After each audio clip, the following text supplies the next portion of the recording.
Olá, pessoal. Serviços públicos e privados de saúde no Brasil são considerados regulares, ruins ou péssimos por 93% da população. Sobra aí uma pequena parcela que consideram bons ou ótimos esses serviços. Os dados são de uma pesquisa do Instituto Datafolha, encomendada pelo Conselho Federal de Medicina e pela Associação Paulista de Medicina. O levantamento mostra ainda que os principais problemas são filas de espera, acesso aos serviços e gestão de recursos.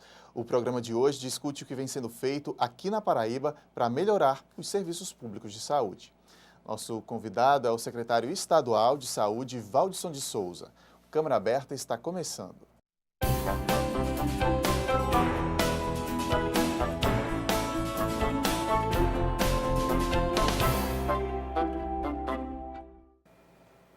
Você de casa nos acompanhando, seja muito bem-vindo ao nosso programa. Secretário, também muito bom tê-lo aqui, seja bem-vindo. Um abraço, Léo, um abraço a todos aqui da TV Câmara, um prazer estar voltando aqui.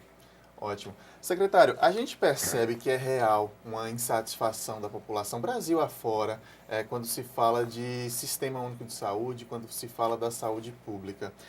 Mas a gente vê que há investimentos, a gente vê que há melhorias. Quais são os desafios hoje para que a população, de fato, receba serviços de saúde com qualidade e passe até a mudar essa imagem que existe? A saúde pública, ela é, para todo e qualquer governo, uma das maiores missões que existem, certo? Ela precisa realmente de um aprofundamento muito grande no debate. A gente tem tido, em nível nacional, grandes vitórias, e o Sistema Único de Saúde é um dos sistemas mais bem-sucedidos no mundo, em financiamento público e acesso, certo? De muitas áreas, apesar ainda do desfinanciamento e da incoerência para financiamentos em algumas áreas na saúde. A gente tem hoje uma compreensão, até por expectativa da população com relação à insatisfação com o sistema de saúde brasileiro, muito misturada na opinião com o setor privado, com o setor filantrópico e meio que uma informação que a população não consegue captar ainda com relação às responsabilidades de cada ente da federação, no caso municípios, estados e o próprio governo federal. Então a gente tem no âmbito, né, estadual uma missão institucional para cumprir, os municípios também uma definição muito forte disso e a União com a sua parte. Na verdade, no aspecto de financiamento, a gente tem regulamentação específica para estados e municípios, com percentuais da receita corrente que devem ser aplicados a essas áreas, a área da saúde especificamente. No caso do estado, dos estados 12% no mínimo, e no caso dos municípios 15% no mínimo, e a União a gente ainda não tem definição, certo? Isso faz com que a gente tenha hoje o maior ente da federação, o maior arrecadador de impostos da federação, colocando ao longo dos últimos anos e ao longo desses últimos 10 anos cada vez menos recursos, certo? Não numericamente, mas percentualmente para o crescimento das receitas nacionais. A gente tem uma diminuição e uma transferência de responsabilidades muito maior para estados e municípios. Isso faz com que a gente tenha problemas, certo, na execução efetiva de ações e de políticas públicas, inclusive as que estão instituídas. E é isso que os estados precisam harmonizar, junto com os municípios, harmonizar, inclusive, políticas que dão acesso à população na mais baixa complexidade até os níveis de média e alta, principalmente quando se tem indicadores epidemiológicos de pessoas, de uma população que está envelhecendo, necessitando de mais atenção para as doenças cardiovasculares e vasculares periféricas e também para os grandes números hoje de acidentes de trânsito, principalmente os que se relacionam a motocicletas. Dois desses tópicos listados aqui, né, pesquisados pela pesquisa Datafolha, que é o excesso de filas e o acesso ao serviço público de saúde. O que é que vem sendo feito aqui na Paraíba para melhorar esses aspectos? O acesso da média e alta complexidade na Paraíba, ele tem um histórico muito difícil. Nós fizemos desde 2011 e tomamos uma iniciativa muito forte de priorizar a rede hospitalar, reestruturando a rede, com a ampliação de leitos específicos, certo? Para cada região do estado, delimitando aumentos não só numéricos, mas de leitos em si, mas aumentos estruturais, certo? Com relação a pessoal, a infraestrutura tecnológica que está agregada a esse leito, a ampliação do número de leitos de UTI, principalmente nas regiões onde a gente não tinha, Você tem o exemplo muito claro da região do Sertão Paraibano, onde você não tinha uma única maternidade para fazer atendimento de obstetrícia em alto risco, ou seja, uma mulher gestante de alto risco tinha que se deslocar até Campina ou João Pessoa, e na grande maioria das vezes vinham para João Pessoa.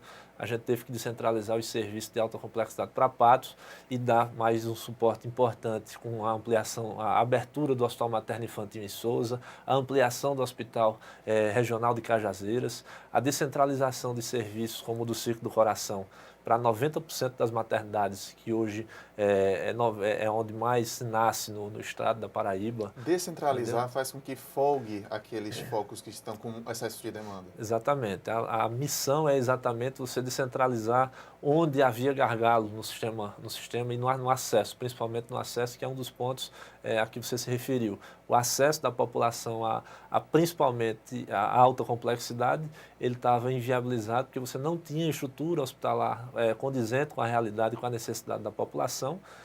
Na obstetrícia, nas portas de urgências e emergências, logicamente na rede de atenção pediátrica, certo? Que ainda é um gargalo muito forte, no atendimento a pessoas com deficiência, na saúde mental, ou seja, tudo isso o Estado teve que fazer e produzir intervenções importantes. Agora a gente chega a um número de 1.033 leitos abertos desde 2011. A partir da próxima semana a gente inaugura já a UPA de Princesa Isabel, inaugura mais a UTI de Piancó, certo? Só com esses dois serviços aí já, esse número de leitos já se amplia, certo? Mesmo eles não estando financiados ainda pelo governo federal, o Estado assumiu o financiamento desses leitos. A gente tem hoje aí um custo mês somente de transferência da Secretaria de Finanças para a Secretaria Estadual de Saúde de mais de 50 milhões de reais mês. E é óbvio que a gente tem um projeto de organização da rede parceiro e articulado com os municípios paraibanos para poder, inclusive, organizar toda a rede de saúde, não só compreendendo que o hospital é a única porta de entrada. Na verdade, ele deveria ser a última, ele deveria não ser exatamente compreendido pela população ou por quem quer que seja como a primeira porta e na hora que nós precisarmos do hospital ele tem que estar pronto, mas sim com todas as retaguardas que ele necessita. Quando se fala em aumento de leitos, secretário, que o senhor falou agora, é a estrutura que cresce? O que é exatamente? É mais gente contratada? São mais hospitais? O que é exatamente? É exatamente o aumento físico das estruturas hospitalares, certo? Não só a estrutura predial em si, certo? Mas a estrutura tecnológica, certo? A estrutura tecnológica ela está agregada a um leito de UTI, por exemplo, você tem que ter ali um ventilador pulmonar, você tem que ter, além de um leito apropriado para UTI, você tem que ter ali um aspirador específico para aquele leito, você tem que ter o profissional qualificado para aquele leito, médico, de enfermagem, técnico, você tem que ter toda uma estrutura que é condizente com as portarias ministeriais e com as portarias e as normas de vigilância que dão conta da manutenção de um leito. Então, na verdade, você não abre simplesmente um leito colocando simplesmente aquela cama ali que é no imaginário popular uma coisa, né, muito simples, mas não é. Esses profissionais estão vindo de onde? É fruto de concurso público? Uma parte sim, certo? Na verdade, a saúde ela teve e fez um redimensionamento muito forte de todo o quadro de pessoal desde 2011 para readequar não só a necessidade da rede de hospitais que nós temos, que são 33, mas nós fizemos uma readequação de acordo com os setores, né? Cada hospital com um determinado setor, ele tem hoje um dimensionamento para pessoal que é definido e ele está estabelecido, certo, minimamente. A gente trabalha com esse número. A saúde tem hoje uma quantidade de profissionais médicos, em torno de 1.500 médicos atuando nessa rede, e a gente tendo uma necessidade muito forte ainda de alguns especialistas, e principalmente especialistas que se formam muito pouco no SUS e para o SUS, certo? Então, é óbvio que a gente vai ter aí uma missão muito longa nesse trajeto e na vida pública para dar conta dessa missão e fazer com que a gente tenha mais fixação de trabalhadores médicos especialistas no interior e de outros profissionais especialistas no interior na área de saúde e fazer, óbvio, todo o redimensionamento da rede com a implantação agora de um sistema de regulação que a partir de 2015 o Estado pretende emplacar, controlando e regulando leitos de obstetrícia, de urgência e emergência, controlando acesso de todo o Estado de forma muito mais profissional e fazendo um debate que é o correto, que é o que os grandes estados do país têm feito e têm acertado muito. Houve recentemente a convocação, acredito que de 100 profissionais na área de saúde. Tem previsão de novas convocações? Isso, essa convocação é fruto do concurso público que foi realizado em abril e maio. A gente fez, na verdade, uma seleção pública para mais de 450 médicos, certo? Tivemos a seleção de 291 médicos e desses 291 nós chamamos, nesse primeiro edital dessa semana, 100 profissionais. A grande maioria, 50% desses já convocados, são anestesiologistas, certo? Que são hoje especialistas que a gente tem, logicamente, maior dificuldade na vinculação. E aí todos esses profissionais já estão realmente em processo de tomada de posse, e tomando posse junto à Secretaria da Administração para o posterior processo de lotação na rede hospitalar do Estado inteiro. Então, aí nessa seleção nós tivemos anestesiologistas, ortopedistas, obstetras, cirurgiões pediátricos, neurocirurgiões pediátricos, todos eles sendo admitidos, né, ainda nesse mês. Já começam a trabalhar nos próximos dias? Imediatamente após as posses, a gente já está fazendo a lotação e designando para cada hospital. Secretário, outro ponto, uns 2 ou 3 anos atrás, quando se mudou o modelo de gestão do Hospital de Emergência e Trauma aqui de João Pessoa, gerou-se uma grande polêmica, né? O telespectador acompanhou pela imprensa, uns criticando, uns dizendo que ia dar certo ou não. Passada essa polêmica, passado esses anos, é um saldo positivo esse modelo de gestão e quais os avanços? O modelo de gestão pactuada e o modelo de gestão com organizações sociais, ele não foi uma coisa criada por esse governo, nem criada na Paraíba, certo? Isso existe em 21 estados da federação. O que existe é um grande uso político, certo, desse tema. E não só desse tema, há um uso político em geral do tema saúde, certo? As campanhas no país, elas utilizam muito a saúde e de certa forma, ludibriam o povo, certo? Para entender, certo, uma coisa que realmente muitos prometem e não têm condição de ofertar e de executar. E no caso das organizações sociais, é uma realidade do país e ela traz hoje para o foco um modelo de administração e um modelo de gestão que ele tá e precisa de aperfeiçoamento, ele precisa de muito acompanhamento e de olhar dos órgãos de controle, na medida em que a gente tem que entender que ele é uma grande saída para a gestão pública hoje, principalmente na saúde, mas ele pode ser feito com qualquer área social, certo? E ele precisa realmente ser muito olhado e muito bem analisado para que a gente não tenha e não chegue ao grau, né, de irresponsabilidade de fazer críticas quando a gente realmente não está à frente do cargo. Então a gente tem uma medida e tem uma meta, certo, para executar no governo, que é a ampliação e levar os serviços da forma mais profissional, mais técnica e manter a situação fiscal do Estado ajustada. Não há outra conta para qualquer gestor que fizer o que ocupar cargo público. Esse é um pré-requisito da lei. Você não pode extrapolar ou dizer que vai admitir todas as pessoas do mundo por concurso público quando a própria lei lhe impede de fazer isso e a lei que manda e que diz que você tem que dar o direito a acesso às pessoas nos serviços de saúde, lhe diz também que você tem que fazer isso com responsabilidade. E a responsabilidade, ela chega na medida em que a gente pactua organizações sociais para fazer gestão e regulariza a situação de pessoal que era totalmente irregular no estado da Paraíba, que a gente viabiliza a gestão de obras com muito mais agilidade do que era feito, inclusive, pelo próprio Estado em tempos outros, que a gente agiliza o contrato de metas, que a gente acompanha a rede hospitalar com indicadores, com um sistema de monitoramento que é feito em tempo real pelos gestores. Ou seja, tudo isso é aperfeiçoamento de gestão e é passível, lógico, de crítica e de tudo que a gente tem que debater como qualquer outro tema. Por essas explicações do senhor, seria inviável hoje mudar o modelo de gestão? Completamente inviável. Nenhum estado, e principalmente a Paraíba, não suportaria, certo, a mudança do modelo de gestão, tendo em vista que o trauma, por exemplo, poderia voltar ao que era no passado, o que era em 2010, sendo matéria de fantástico, com superlotação, e não é simplesmente pela falta de espaço físico, é pela inviabilidade do próprio estado de reassumir todo um quadro de pessoal, tendo que admitir e regularizar essas situações. É inviável para o Estado hoje voltar a um modelo de gestão onde a gente não tinha exatamente a cobrança, certo? Exatamente em cima de um foco muito objetivo, em cima de uma direção que hoje atua tecnicamente e antes atuava dividindo benéficos políticas, inclusive em muitos momentos no estado da Paraíba a gente viu isso. E o Hospital de Trauma é um grande exemplo disso. O Hospital de Trauma é um grande e verdadeiro exemplo. Ok, a gente faz uma pausa rápida aqui, secretário, para o intervalo. Na sequência, então, continuamos essa conversa com o secretário de Saúde da Paraíba, Valdisson de Souza. Até já.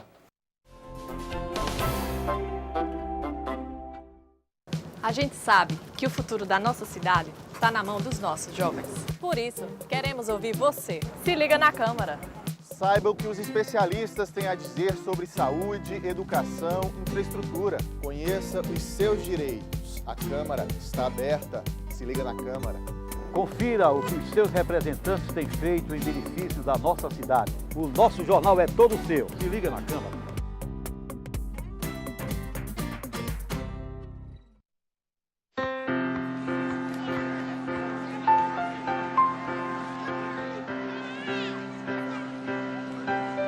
O que passa pela Câmara fica para você.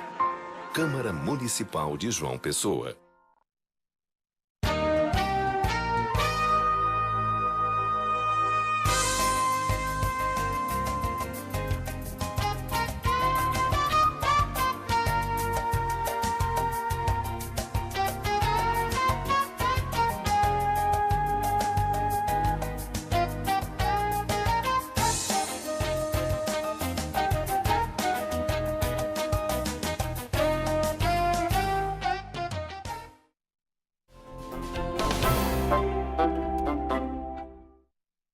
Câmara Aberta está de volta, hoje recebendo o secretário de Saúde da Paraíba, Valdisson de Souza. Secretário, eu queria voltar falando do seguinte assunto. Às vezes a gente observa até uma campanha dos hospitais, né, públicos, do sistema público, querendo orientar a população a buscar o lugar certo quando tiver uma determinada doença, um determinado acontecimento. Que às vezes superlota-se, por exemplo, um hospital de emergência e trauma, com pessoas que poderiam estar sendo atendidas nos postos de saúde ou nas UPAs. Como é que a gente consegue, para ficar claro para o nosso telespectador, orientá-lo de onde devemos ir em cada situação diferente? Esse é um tema dos mais complexos que a gente tem enfrentado no Sistema Único de Saúde no país todo, certo? O perfil da rede hospitalar ele está muito bem desenhado, muito bem alinhado para os gestores e pactuado, mas para a população ainda falta a informação exatamente da busca, certo, do hospital correto, para a necessidade correta, ou do serviço de saúde, como em geral, uma unidade de saúde, uma unidade básica de saúde, ou ir até um serviço de média ou alta complexidade, certo? Isso é uma coisa que realmente ela está embutida logicamente no senso da população, que o hospital é o lugar de resolução, mas o hospital ele não pode receber pacientes fora de um perfil da sua missão principal. Por exemplo, o Hospital de Trauma, e por várias vezes eu tenho dito isso, ele não pode ser um hospital referência para oncologia, para obstetrícia, para doenças infecto-contagiosas. Ele não pode nem deve receber esse tipo de paciente, porque fazendo esse recebimento, você, lógico, inviabiliza um paciente politraumatizado ou ocupa um leito que poderia estar um paciente com uma gravidade e um risco iminente de morte, e você precisa ter uma condição técnica muito, muito grande naquele momento para definir isso.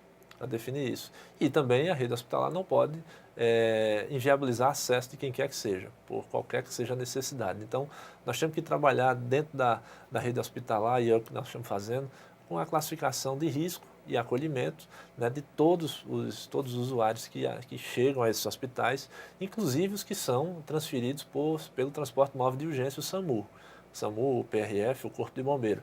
Esses são, logicamente, devem ser pacientes que já vêm por um sistema de regulação, previamente pactuado entre o SAMU e o hospital. Quando isso não ocorre, a gente tem, por diversas vezes, também enfrentado problemas, e aquele hospital não está preparado para receber uma demanda acima da sua capacidade inclusive, a quantidade de profissionais necessários para aquele atendimento. Isso é uma demanda muito técnica, certo? Mas o poder público ainda peca muito na informação com relação da necessidade da população, e quando não é informação, é pelo não funcionamento adequado do serviço que está realmente sendo ofertado ou no município, ou numa instância estadual, ou numa instância federal. Certo? A gente busca cumprir a missão da alta complexidade no Estado, que é a verdadeira missão, mas ainda é atribulado pela demanda que é proveniente da atenção básica em todas as regiões do Estado. Certo? Então é muito forte isso. Então, para ficar bem claro para o telespectador, uma gripe, uma febre, busca o posto de saúde primeiro, não vai superlotar aquele hospital grande, que é para outras situações. Exatamente. Todas as demandas que são hoje compreendidas como de baixa complexidade, que se bem que na saúde uma gripe para você pode ser mais importante do que um AVC para uma outra pessoa, e todo mundo busca uma solução, e você vai sempre achar que o seu problema de saúde ele é mais importante que qualquer um outro, e é verdade isso, né? Isso ocorre. A classificação de risco precisa existir em virtude da capacidade instalada na rede. E é preciso que a gente tenha uma noção clara de que as demandas básicas, as demandas de pediatria básicas, as demandas que são clínicas, certo? Em que o paciente ele suporta, que ele está com febre, que ele está com diarreia, que ele está com dor, mas a dor é aceitável, primeiro buscar o atendimento na unidade básica de saúde. No caso da unidade básica, como funciona somente até sexta, até às 5 da tarde, buscar uma unidade de média complexidade. Aqui em João Pessoa, um centro de atenção integral à saúde, ou para uma UPA, certo? Mas não buscar como primeira porta a rede hospitalar, porque nessa, apesar dele ser recebido e de existir médico, esse médico está com uma outra missão, com outro papel, inclusive tratando demandas muito mais complexas. Esclarecido, ótimo isso. Secretário, outro tópico aqui para a gente discutir. A Paraíba recebeu médicos cubanos, né, vindos do programa Mais Médicos do governo federal, que gerou-se polêmica também, né? Algumas pessoas não concordavam com isso. É positivo esse trabalho que eles têm feito? Eles enfrentaram alguma dificuldade? Como é que tem sido feito o trabalho deles? O programa ele é muito bem avaliado, a gente tem uma expansão do acesso muito forte na atenção básica, cobrindo praticamente todas as áreas que historicamente não existiam médicos, inclusive em regiões difíceis de acesso terrestre, em todo o interior do estado, até aqui na própria capital, onde você tinha e a gente possuía unidades de saúde que estavam há 2, 3 anos sem conseguir se contratar médicos, não só pela diminuição, certo, do número de médicos no país e formado para essa área específica que é a atenção básica, mas também pela dificuldade mesmo desse profissional deslocar-se até essas cidades e a esses lugares. Então, o programa ele tem uma lógica muito, muito boa, ele foi defendido pelo movimento dos prefeitos desde o ano de 2011, entendeu? Em Brasília. Era uma solicitação realmente de todo o país que isso fosse resolvido pelo governo federal. E, lógico, a resposta ela veio numa proporção muito importante, certo? A gente conseguiu cobrir e o Ministério conseguiu construir uma articulação com o governo cubano e com outros governos. Na verdade, a gente não só tem cubanos atuando nesse programa, mas brasileiros, chilenos, argentinos, ou seja, bolivianos, atuando no programa e fazendo um papel importante que é promover acesso e qualidade, dar, logicamente, a atenção devida e estabelecer vínculo com comunidades que eram completamente desassistidas, inclusive não conseguiam sequer chegar à rede hospitalar quando aquela patologia se agravava. Quantos profissionais foram recebidos aqui na Paraíba? Hoje nós temos mais de 200 profissionais. Não estou com um número exato, mas um número bem elevado já de médicos. Que ficam até quando? O programa ele tem uma duração de 3 anos, certo? Esses médicos eles são vinculados no país por 3 anos, certo? Mas eles têm hoje logicamente, uma avaliação muito forte por parte do governo estadual, do governo federal e do monitoramento que é feito pelas universidades que estão acompanhando o programa, além da formação que eles recebem durante todo o período que eles estão atuando. Havia um medo até da população da própria língua, né? Ou a linguagem no interior do estado. Houve alguma dificuldade nesse sentido, ou alguma outra dificuldade? Inicialmente sim, com alguns lugares, mas com o tempo isso acaba fazendo parte do histórico, né, de convivência, e as pessoas se adaptam a isso também. Na verdade, não é uma diferença absurda de língua que a gente tem. apesar de toda a conjuntura regional que está estabelecida na Paraíba e em todo o país, isso é uma coisa que, no meu ponto de vista, está superada hoje, inclusive na própria relação que a gente tem com os prefeitos, com a população do interior. Esse não é e não vem aparecendo como um problema de avaliação do programa. Secretário, outro ponto aqui para a gente discutir, as campanhas de vacinação. A Paraíba tem atingido as metas nas diversas campanhas de vacinação? A Paraíba tem atingido metas, e não só atingido metas, no programa de vigilância e no acompanhamento da vigilância em saúde.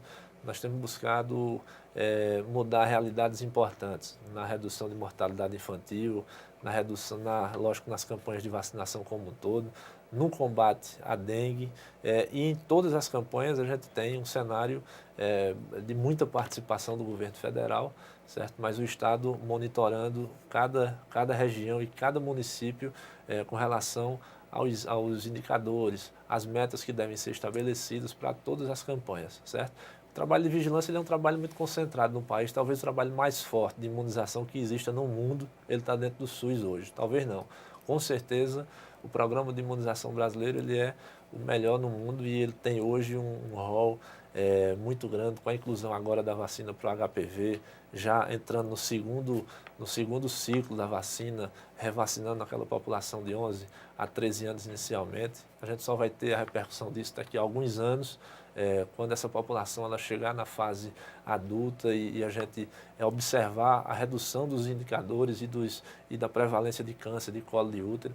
Ou seja, é uma mudança e uma introdução de uma política pública muito, muito importante que precisa ser valorizada e ampliada.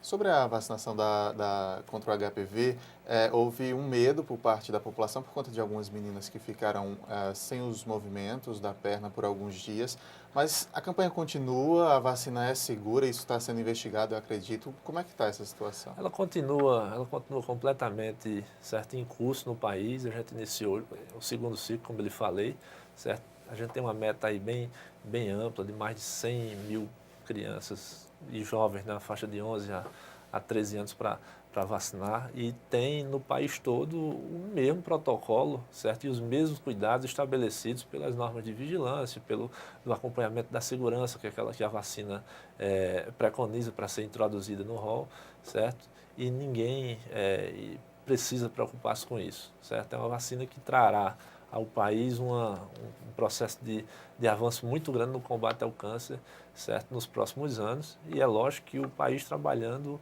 e as políticas públicas também elas estão trabalhando num rumo e num direcionamento de chegar a outras patologias como essas e introduzindo também no calendário vacinal nacional. Outro ponto aqui, secretário, crianças com cardiopatia na Paraíba tem uma boa notícia para elas, aí tem um convênio, aí, uma parceria que vai ter serviços voltados para elas. O programa estadual hoje, o que nós instituímos na cardiologia pediátrica, hoje tem um destaque, inclusive nacional. A Paraíba conseguiu estabelecer um dos melhores programas de acompanhamento em cardiologia pediátrica do país. A gente acompanha 90% de todas as crianças nascidas no estado da Paraíba, certo? Fazendo acompanhamento e transferindo imagens e relacionando-se via internet com iPads durante todo o tempo, 24 horas. Essas 21 maternidades elas estão interligadas. O hospital sede é o Arlinda Marques e o Hospital Português em Recife. As crianças conseguem ser, além de diagnosticadas, a gente consegue estabelecer o planejamento clínico e cirúrgico da criança, certo? Para o momento em que ele estiver em condições clínicas para o procedimento. A gente tem feito, lógico, um investimento muito forte, de mais de 6 milhões e 300 por ano, para poder manter a formação desse pessoal na área de clínica e cirúrgica na área de cardiologia. Fizemos mais de 300 cirurgias cardíacas infantis já, certo? Já no Hospital Arlinda Marques, e isso trouxe para a Paraíba um respaldo muito forte. A gente conseguiu fazer o mapeamento, o monitoramento de praticamente todo mundo que nasce e que tem essa necessidade, certo? No momento em que o nascimento e aquela mãe antes tinha que se deslocar para outro estado para poder realizar um procedimento tão complexo, parando ali semanas, meses, certo, de acompanhamento dessas crianças. Isso foi, aqui na Paraíba, uma das coisas que eu considero mais importante nesses 3 anos e meio, nesses 3 anos e 8 meses de governo, implementadas. A gente conseguiu não só levar o serviço e descentralizar os serviços de alta complexidade em cardiologia pediátrica, mas colocar criatividade nisso, que foi exatamente usando tecnologia para colocar todos esses profissionais em contato durante todo o tempo, tirando dúvidas, se formando, fazendo